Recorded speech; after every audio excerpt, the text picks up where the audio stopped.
আল্লাহ রাব্বুল আলামিন পবিত্র কোরআনুল কারীমের ভিতরে একটা আয়াত নাযিল করেছেন। আল্লাহ তাআলা কোরআনুল কারীমের ভিতরে বলেন, ইন্নাল্লাহা আশতারা মিনাল মুমিনিনা আনফুসাকুম ওয়া আমওয়ালাহুম বিআন্না লাহুমুল জান্নাহ। আল্লাহ রাব্বুল আলামিন বলেন, নিশ্চয় নিশ্চয় নিশ্চয় আমি মুমিনদের জান মালকে কিনে নিলাম, এর বিনিময়ে মুমিনদেরকে জান্নাত দিয়ে দিলাম। দেখেন, বাজারে যখন আপনি আমি যাই, বাজারে যাওয়ার পরে দোকানদারের কাছ থেকে যখন আমরা জিনিস নেই, টাকা ছাড়া কিন্তু দোকানদার কখনো আপনাকে আমাকে জিনিস দিবে না। দিবেনি? কখনোই দিবে না। আগে আপনাকে আমাকে টাকা দিতে হবে, তারপরে জিনিস নিতে হবে। তাছাড়া যতই যেই হোক না কেন আপনাকে আমাকে জিনিস দিবে না। তো সবাই দুনিয়ার বুকে টাকার বিনিময়ে জিনিস দেয়, কেউ কাজের বিনিময়ে টাকা দেয়।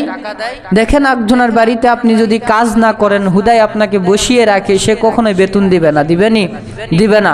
আপনাকে তার বাড়িতে রাখা হয়েছে কাজের জন্য, আপনি কাজ যদি না করতে পারেন আপনার বেতন নাই। একদিন আবার যাবেন না, বেতন কাটা। একদিন না গেলে বেতন আপনার কেটে নেওয়া হয়, টাকা দেওয়া হয় না, একদিনের বেতন কাটা হয়। তো আল্লাহ রাব্বুল আলামিন বলেন, দুনিয়ার সব জায়গাতে যে কোনো একটা কোনো না কোনো জিনিসের বিনিময়ে তোমরা নিজে বিনিময় পাও। তেমনই আমি আল্লাহ রাব্বুল আলামিন যে তোমাদেরকে বিশাল একটা সুন্দর নিয়ামতপূর্ণ জান্নাত দিব, এর বিনিময়ে আমি আল্লাহ তাআলাকে তোমরা কি দিবা? তো এর বিনিময়ে আমি আল্লাহ রাব্বুল আলামিনকে তোমরা দিবা, ইন্নাল্লাহা আশতারা মিনাল মুমিনিনা আনফুসাকুম ওয়া আমওয়ালাহুম বিআন্না লাহুমুল জান্নাহ। আল্লাহ রাব্বুল আলামিন বলেন যে আমি তোমাদেরকে জান্নাতটা দিব, এর বিনিময়ে আমি আল্লাহ রাব্বুল আলামিনকে তোমাদের জান এবং মাল দিতে হবে। কি কি দিতে হবে? জান এবং মাল।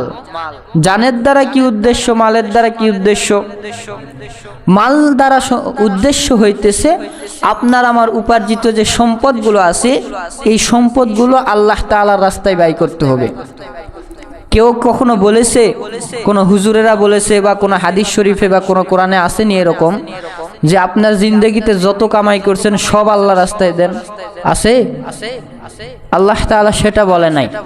আল্লাহ তাআলা বলেছেন, তুমি যে সম্পদগুলো উপার্জন করেছো নিজের বিবি বাচ্চাদের জন্য রাখার পরে যে অবশিষ্ট টাকা পয়সা সম্পদ থাকবে, এর মধ্য থেকে তুমি আল্লাহর রাস্তায় ব্যয় করো।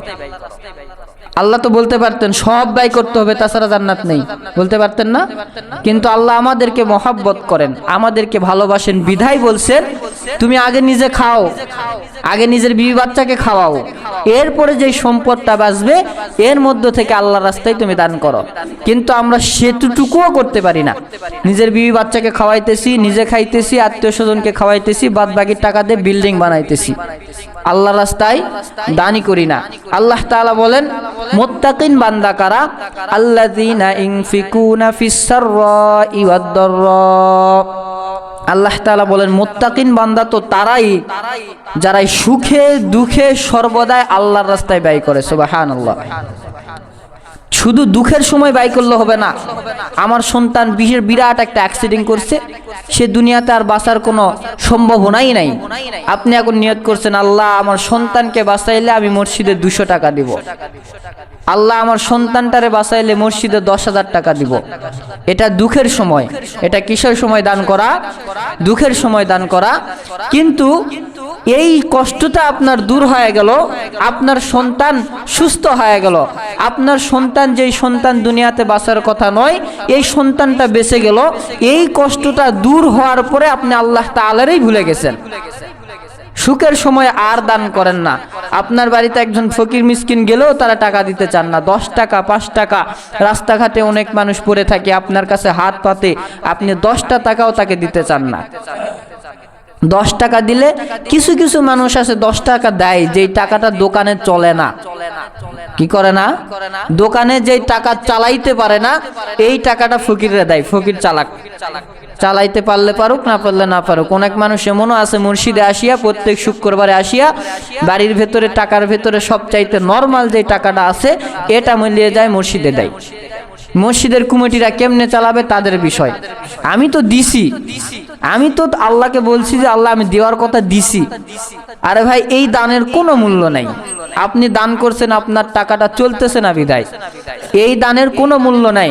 আল্লাহ রাব্বুল আলামিন বলেন যে প্রকাশ্যে দান করা, এটা দান করলে আল্লাহ তাআলা সওয়াব দিবে, আল্লাহ তাআলা এর জাযা দান করবে, কিন্তু গোপনে যে দানটা করা হয় এর দ্বারা আমার আল্লাহ তাআলা খুশি হয়ে যাবে। সুবহানাল্লাহ।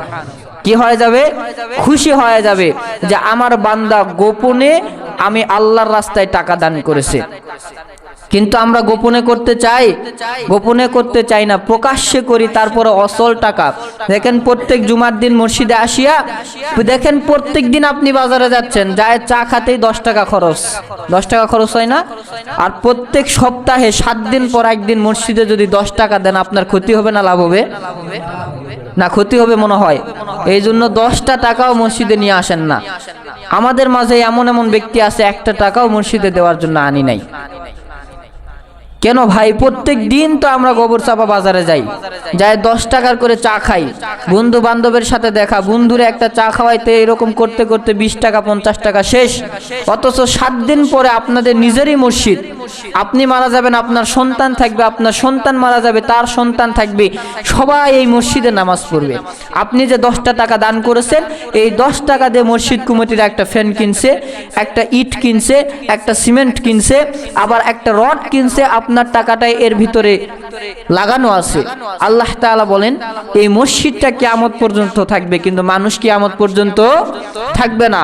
এই মসজিদ কিয়ামত পর্যন্ত থাকবে, আর আপনার যত আত্মীয় স্বজন মারা যাবে সবার কবরে এই সওয়াবের হাদিয়াখানা আল্লাহ তাআলা পৌঁছায়া দেবে। সুবহানাল্লাহ।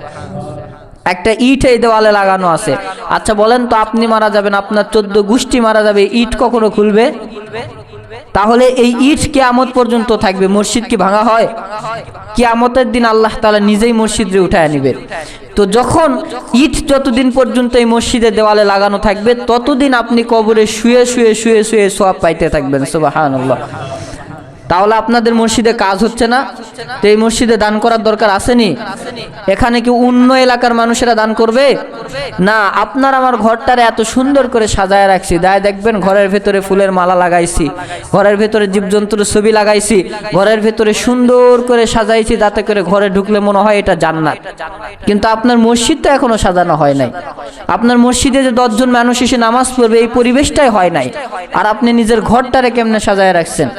আবু হানিফা রাহিমাহুল্লাহু তাআলা তিনার কিতাবের ভেতরে বলেন যে ওই ব্যক্তিদেরকে আল্লাহ তাআলা কিয়ামতের দিন ধরবেন, যেই ব্যক্তিরা নিজের এলাকার মসজিদ, নিজের মহল্লার মসজিদের ভেতরে সৌন্দর্য বাড়ানো বৃদ্ধি বাদ দিয়া, মসজিদকে জায়গা বৃদ্ধি বাদ দিয়া সে নিজের ঘরটারে সুন্দর করে সাজায় রাখছে, এই ব্যক্তিদেরকে আল্লাহ তাআলা কিয়ামতের ময়দানে ধরবে আর তাদের থেকে জবাবদিহিতা করবে যে তুমি নিজের এলাকার মসজিদ, এই মসজিদ এটা হইতেছে আমি আল্লাহ তাআলার ঘর, আর এই ঘরকে সুন্দর করে সাজানো বাদ দিয়ে তুমি নিজের ঘরটারে কেমনে সাজায় রাখছো। হযরতে আলী রাদিয়াল্লাহু তাআলা আনহুর জামানায় হযরতে বেলাল রাদিয়াল্লাহু তাআলা আনহু নাম শুনছেন তো? কালো কুসকুসে ছিল, একবার তাকাইলে দ্বিতীয়বার মানুষ তাকাইতে পারতো না, তাকাইতো না, মনে মনে চিন্তা করতে তো কালো মানুষের দিকে তাকানো যাবে না, এত কালো, কালো কুসকুসে, পাল্লার কালির চাইতে বেশি কালো, এত কালো মানুষ। মক্কা নগরের ভিতরে সবচাইতে গরিব ছিল, নিজের লজ্জাস্থান ঢাকার জন্য একটা চাদর ছাড়া তার কাছে কিছুই ছিল না। নিজের লজ্জাস্থান ঢাকার জন্য সামান্য একটা চাদর তার কাছে ছিল। তারপরও জিবরাইল আমিন আল্লাহ রসুলকে এসে ডাক দিয়ে বলে, ইয়া রাসূলুল্লাহ, ইয়া হাবিবাল্লাহ, আপনি বেলালকে বলে দেন সে যেন আল্লাহর রাস্তায় বেশি বেশি করে দান করে। সুবহানাল্লাহ। অথচ বেলালের কিচ্ছু নাই, কিছু আছে? কিচ্ছু নাই, সামান্য একটা শুধু চাদর আছে। তারপরও রসুল বলে, এ বেলাল, তুমি আল্লাহর রাস্তায় বেশি বেশি করে দান করো, এই দানের কারণে আমার আল্লাহ তাআলা খুশি হয়, তোমাকে জান্নাত দিয়ে দিবে। সুবহানাল্লাহ। আর এই বেলালের মর্যাদা কিরকম জানেন? কিয়ামতের ময়দানে হাজার হাজার মানুষের সামনে আল্লাহ তাআলা স্পেশাল ভাবে একটা সুন্দর কুরসির উপরে বসাইবেন, চেয়ারের ভিতরে বসাইবেন, যে চেয়ারটার ভিতর থেকে আলো চমকাইতে থাকবে। কিয়ামতের ভিতরে যত মানুষেরা থাকবে, কিয়ামতের ময়দানে যত মানুষেরা থাকবে, সবাই অবাক হয়ে তাকায় থাকবে যে এই চেয়ারটাতে কে বসবে, এত সুন্দর চেয়ারের ভিতরে বসবে কে? যাদের জন্য আল্লাহ তাআলা চেয়ারটা ফাঁকা রাখছে, সভাপতির জন্য যেমন আমরা চেয়ার ফাঁকা রাখি, এই চেয়ারে কেউ বসতে পারে না।